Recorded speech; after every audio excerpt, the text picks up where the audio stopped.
Welcome, everyone. Welcome to the Spring 2026 New Jersey Film Festival Filmmaker Q&A series. We'll be doing a number of these with filmmakers who are going to be part of our festival, which will be taking place between January 23rd and February 22nd, 2026.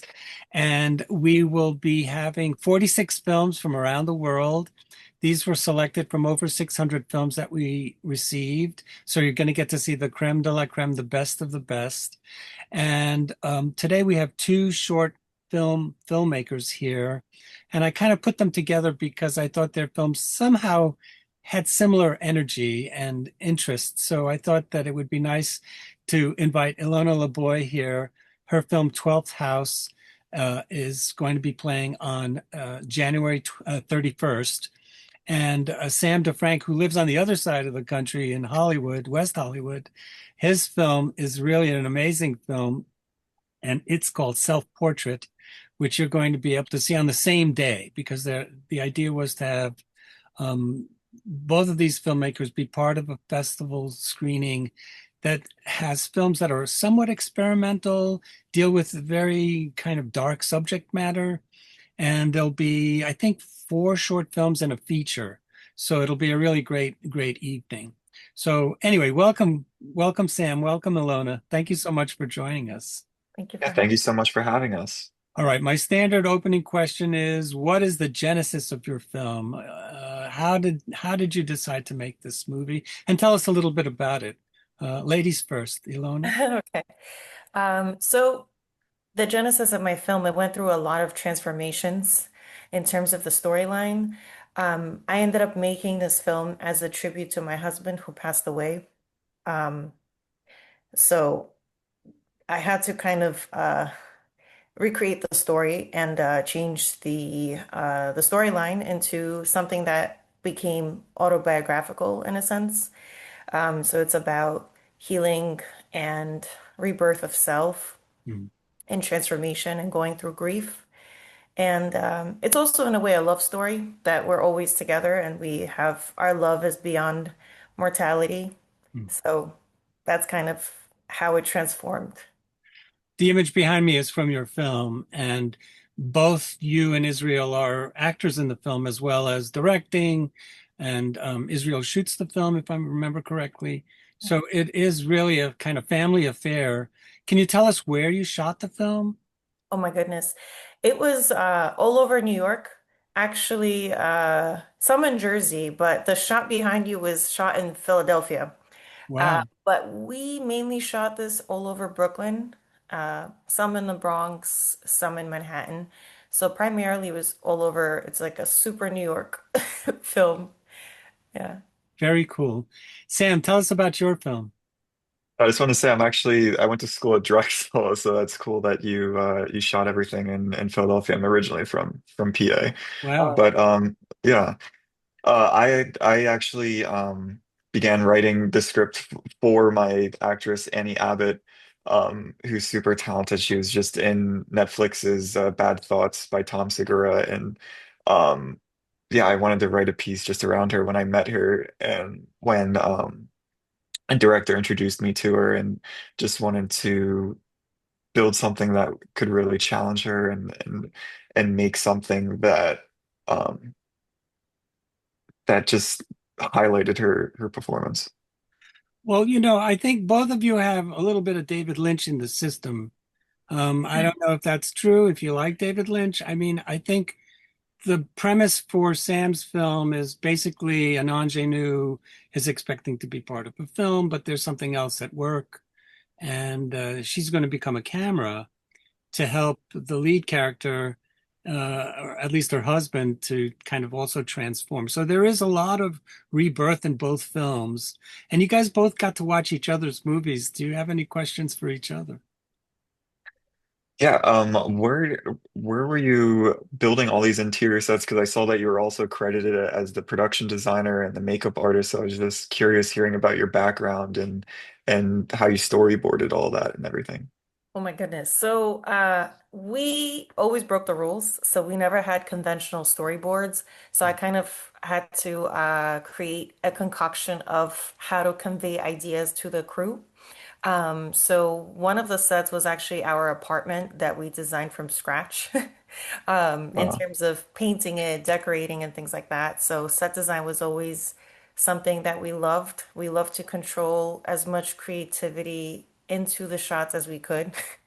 What else? And the background. So we both went to the same film school, which is how we met. And we just, since we met, we were just like two peas in a pod, and we thought the same way.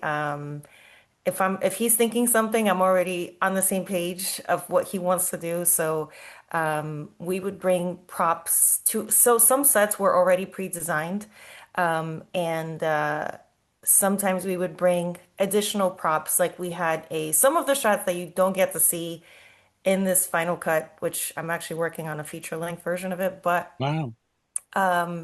there's like a balloon, not a balloon. It was a blow up. It was like a, what do you call it? Oh my gosh. A blow up chair, like the one that you, what do you call this? They usually have them in the pool. So we would have all Right, these right. props that we would enhance things, and lighting, controlling light, any type of, there was most of the effects, pretty much 98% of the effects were shot in camera, by the way. So, Wow. yeah, it was just, we were on the same wavelength of being telepathic creatively in every sense. So, Where did you guys go to film school? DFA in Midtown. Yeah. SPA, they're like we get so many great films from that school. And DFA, D Digital oh Film Academy. oh Visual Film Academy. I don't know that Digital. one. Digital Film Yeah. Academy. It's not as known, but yeah, that's where we went. Yeah. Very cool. I didn't even know that existed. So is it Yeah. relatively new? No, not necessarily. It's not Oh. as known, I guess. Hmm. But yeah, it's a good Well, place. they certainly made a wonderful film as yours because it's so interestingly crafted. And I think it's a series of tableaux that we see in your film, as we go from one scene. And I wondered if there was any AI used in your movie too. No, So how does that telephone booth end up in the water? we shot this in camera. We actually, at some point, we wanted to potentially get rid of the shot because it was becoming so, there were so many moving parts with the filmmaking process. Mhm. But I insisted, I told my husband, I said, we are going to get the shot done. So we had to go to, I believe it was North Carolina. Whoa. And yeah, it was like a 2 hour drive or something like that. And there was this beach in Brooklyn, which is it has a history. So it had like dead bodies sometimes Oh and my God. on the news, and so it was interesting. But long story short, we had to drag the telephone booth with our production assistant, our friend who was great. And we put this in the middle of the ocean, and thankfully Mother Nature at that time, the water was kind of like drifted back a little bit. So it was very shallow. So we were able to place the telephone booth. But in post, there was a special effects. So I told the special effects guy to make the water look continuous, that it's infinite. So that was added, but some people thought it was like a AI or it wasn't in Yeah. camera, but it was in camera, Very, and it was a lot of work. very cool. Um, Sam, your film, I love the song, the opening song that the pussy is missing. I don't know. Somehow it just kind of set the vibe for the whole film Yeah. in so many ways. And tell us a little bit about the actors. Besides Annie, I guess Louise Dubois plays, Yeah. and then Sophia Del Rio. I wonder if she's related maybe to Rebecca Del Rio, who's in. She isn't Uh, she isn't related to Rebecca Del Rio, but I met her through an e-commerce campaign we were shooting together, and she signed to Elite Model Management, so just like she had that exact look of an innocent model that I was going for, and she sent an audition reel, and I really liked her performance. cool. And can you tell us a little bit about the film location? I mean, you got this Yeah. wonderful house, and Yeah, so the exteriors were shot in the Pine Mountain Club in California, which is 2 hours north of LA. Mm. And it's just desert, desert, desert, and then all of a sudden there's just lush pine forest in the middle of the desert Oh, that we shot at. And but all the interiors I shot in Burbank, hmm. in which is in near LA. Sure, of course. So did you have to also create the sets yourself, or it was how much Well, there was manipulation of the space was there? There was a lot of manipulation with the wide shot in the living room scene where Mm. we had all the portraits and the bookshelves and the piano and everything. That was basically an empty 2-story home that we rented out in Woodland Hills, Mm. close to LA. And then the bathroom was a separate interior in Burbank on a set that we made. What about the black goop? What was that? That was I reached out to this SFX artist that also did that black if you ever seen the music video of Post Malone beer bongs and Bentleys, there's like this black goop that he's in the music video, Mm. and she also worked on that, so I reached out to her, and she tested it on porcelain and tested it on skin. She did multiple rounds so that Sophia was comfortable with going in it and make sure that like it wouldn't break out her skin, or that could also go down the drains, it wouldn't clog the drains. And yeah, she tested it for a month to make sure it was Wow, safe. very cool. Uh, Ilona, do you have any questions for Sam? I love the whole, so I'm assuming you were going with the adrenochrome theme. Is that right? The Andrina, I was I Adrenochrome? was I was inspired by this story, The Portrait of Dorian Gray, Okay. and then blending that with more uh body horror, and just Yeah. blending those ideas together of like, rather than it affecting this himself, bringing in a victim and having it more manipulative. Mm. Wow. What was the most challenging part of filming this project? Yeah. The film coming out of the mouth was the hardest thing, because film is natural, like, as you know, like you can't, it's naturally toxic, like you can't put it in your mouth and everything, and Right. just having that stretch across the room and everything was a difficult shot I to bet. logistic. It took like hours setting it up, and but I was super happy that we did it practically I'm and sure I'm everything. sure Was Sophia it? wasn't wild about it. Yeah. It's not an easy Yeah, it shot took, for sure. yeah, there was a lot. I feel like during this set, there was a lot of conversations I had. I'm like, all right, now get in the goop. Now put poison in your mouth. Okay, now, yeah. So it was a lot of, but I feel like that's just what's, um, like with a director and actor relationship, just building that trust with each other. Mm.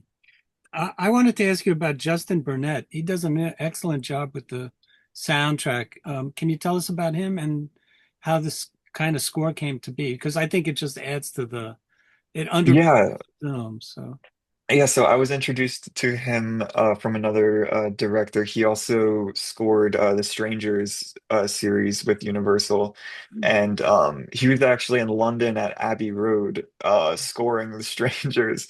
He was in London scoring Abbey Road, and he also made some time to score my film and just get some live strings in there and some experimental textures. And we did a lot of rounds, actually. We did like 4 different rounds of just getting the experimental sounds right, and mixing it with some of the Foley and into the score, and like matching the bells in the final scene. And it was really fun working with him. He's a really talented composer. yeah, it's amazing score. And I think Yeah, it was really good. I think both scores are really pretty amazing. I just think your both of your films transport you to another place. One Mhm. is I mean, both of them are very kind of claustrophobic in their own way. I mean, with the exception of the telephone booth scene, I think most of them are in closed spaces and you feel tight in them. Mhm. But I guess Sam, I wondered if that was Super 8 for the very first shot when It was. That's yeah. that shot. I didn't realize how expensive it was to shoot on Super 8 until we shot on it. But we shot this entire yeah, I shot a lot in the Pine Mountain Club on Super 8. Mm, But we ended up condensing it down to just that one shot. But in going back to point of like claustrophobia Mm. is that it was like a really conscious decision of framing like in the mirror shot that's right behind you, like feeling everything's tight, like these characters, they're across the room from each other, like condensing that space that they're like right on top of each other. There's another scene in the kitchen of like having them framed and on the left third of the screen when it's like the tension's at its highest, and just like making these characters feel like they're almost becoming one, that the tension is so tight. Yeah, very palpable. I love both of your films, and I really, really would like our audience to come and check them out. So what I'm going to do now is share screen, and I'll show our audience how they can purchase tickets. So let's do that. And then we'll come back after and ask a few more questions if we have time. Okay, so normally most people know that our website is njfilmfest.com. And normally the website would be here for the festival. But because of the pandemic, we ended up partnering with Eventive. We were one of the first film festivals to partner with them, which, during the pandemic, you had to figure out how am I going to keep doing the festival? And everything had to be online. So I called up some of my other film festival director friends, and they said, we're going to be using Eventive. So that we jumped on really quickly, and we've been using them for the last 5 years or so, and they're really great. We had very few technical issues, and so what happens when you get to our regular website, you absolutely have to punch this tickets info button with your little cursor, and that will open up our website, which is located on Eventive.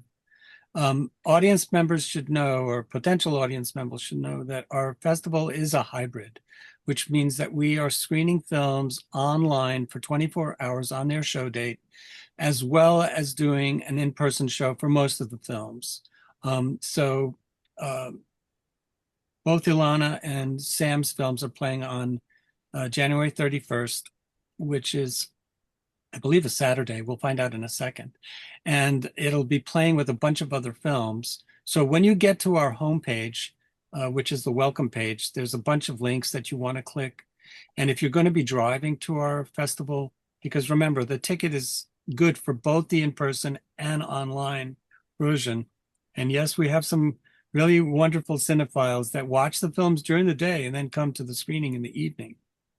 So there will be a link here in yellow eventually where you can park for free on the university parking lots, because our festival has been taking place for 44 years at Rutgers University. And so you can park there real close to the space and not have to worry about paying for parking. So you want to click on all of these red buttons. The schedule one is a very vanilla version of the schedule, which has no pictures or anything. It's all text. And as you make your way down, you could see Saturday, January 31st, there's a really wonderful animation film by a Jersey filmmaker. There's another filmmaker, his film is also really great, called Dilemma, which plays before Ilona's film and Sam's film. And then the long feature film is very much in the vein of Blair Witch Project or The Outwaters, and we actually world premiered The Outwaters, which is another one of these great found footage horror films. This one mostly takes place in the dark, so it just made sense to line up all of these movies together as the curator. Then, if you want to go back and find more stuff to explore, you go to the menu part of the page and you can click on Film Guide, and that opens up all of the various films individually. So you can click on Ilona's film and you can get to see more pictures from it, see how beautiful it is. You can also buy tickets from this page. And if we wanted to go and see Self-Portrait, we'd have to work our way down. Love this poster too. And you can get to see a nice picture of Sophia. I loved all the angles in your film too. I thought it made you feel really tight, but still, I think you explored the space. Both of you explored the spaces really well. So once you've Thank kind of you. gone through the film guide, you can go back to the welcome page and you can click on Buy All Access Pass.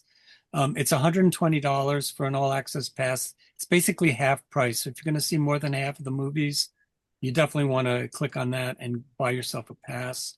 Also a great holiday gift. And then the screenings tickets page is our catalog page where you get an overview of all the individual screenings.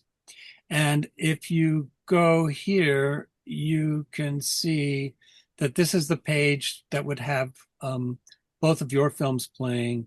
You would click on Learn More, and that opens up all of the films, have their own little presence. There's the black goop we were talking about. And I think there's another film for 12th House here, yes. So you can click on pre-order. If you've never bought a ticket from us, you would have to register, which takes about 30 seconds, and you can buy tickets to any of our shows. I think that pretty much covers how to get tickets and gives you an overview of the website. We are offering 2 free workshops, filmmaking workshops. The film business one is taught by an entertainment lawyer, and you guys both have lawyers access to them, I'm sure.